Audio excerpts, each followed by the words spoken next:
Bonjour à tous et bienvenue au Maroc. Débat sur le bilan d'étape du gouvernement. Ça chauffe entre l'opposition et le cabinet. C'est à la une ce matin d'Aujourd'hui le Maroc. Les points négatifs de ce bilan ont été mis en avant par les opposants politiques et syndicaux. En tête de la fronde, le PAM, Parti Authenticité et Modernité. Manque de vision prospective, manque d'une vision stratégique et de la solidarité qui devrait marquer en permanence l'action du gouvernement. C'est ce que le parti a déclaré lors de la séance plénière de la Chambre des représentants. Selon le PAM, le gouvernement n'a pas honoré les engagements pris au début de son mandat, même son de cloche du côté du PJD. Le bilan n'a pas été à la mesure des énormes défis auxquels le Maroc devait faire face. Les syndicats ont, eux, évoqué le rythme lent de changement structurel de l'économie nationale. Le droit de réponse du Premier ministre, ce sera demain après-midi lors d'une séance plénière.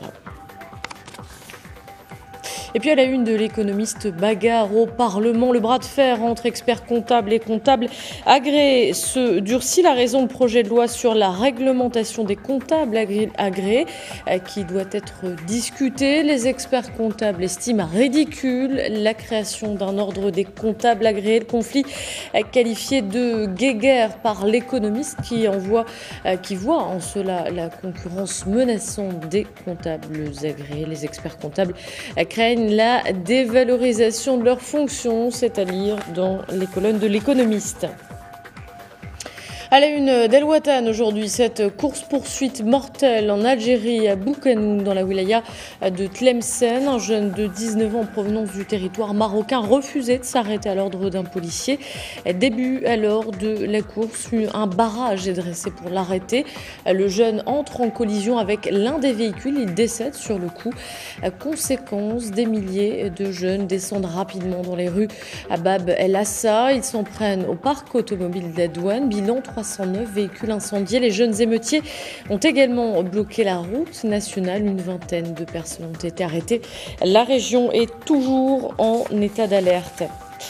Et puis cette nuit d'émeute, c'est aussi à la une de Liberté. Le quotidien algérien s'inquiète des agressions violentes répétées contre les services de douane. Ces 2 dernières années, ce type d'incident a causé d'importants dégâts aux infrastructures de la douane. Selon le quotidien, les contrebandiers ne reculent devant rien pour faire passer leurs marchandises, utilisant jusqu'aux armes de guerre pour dissuader les douaniers.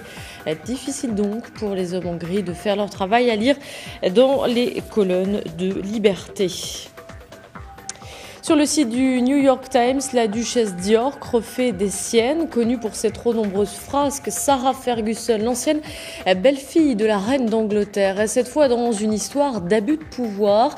Elle monnaierait en effet l'accès à son ancien mari, le prince Andrew, avec qui elle a conservé de bonnes relations. Preuve à l'appui, une vidéo la montrant en train d'accepter une forte somme d'argent d'un journaliste qui souhaite rencontrer le prince, ambassadeur du commerce britannique dans le monde. Un tabloïd affirme qu'elle aurait déjà accepté une promesse de plus de 717 000 $ de la part d'un riche homme d'affaires. Sarah Ferguson, effondrée, s'est confondue en excuses, affirmant être dans une situation financière critique. Elle a également dédouané son ex-époux, assurant qu'il n'était pas au courant de toute cette affaire. L'apéro géant n'a finalement pas eu lieu à Paris, c'est sur le site du Figaro. C'était la grande crainte de la préfecture de police de la capitale française. La police a tout fait pour empêcher ce grand rendez-vous organisé via Facebook. Les organisateurs voulaient battre le record du monde du plus grand apéro de France et rassembler 50 000 personnes. Champ-de-Mars n'a donc pas été envahi, même si les forces de l'ordre avaient du coup prévu le coup. Outre le dispositif de sécurité, fontaine d'eau et distribution de sirop de fruits avaient été prévus, ainsi que la présence d'associations de prévention contre les risques liés à l'alcool. Le week-end dernier à Nantes, un jeune homme de 21 ans est mort lors d'un de ces rassemblements en état d'ivresse. Il était tombé d'un pont. Oncle Bounmi, palme d'or de l'ennui. Visiblement, au Figaro, on n'est pas vraiment d'accord avec le jury du Festival de Cannes. La palme d'or a été décernée au réalisateur thaïlandais Apichatpong Weerasethakul. Sur son site, le quotidien français évoque un film obscur et hermétique. Le journaliste évoque la première scène du film, un plan séquence de 15 minutes sur un buffle attaché à un arbre. Et durant les 2 heures que dure ce long film, c'est selon lui de pire empire, au point qu'on se demande à qui ce film peut bien s'adresser.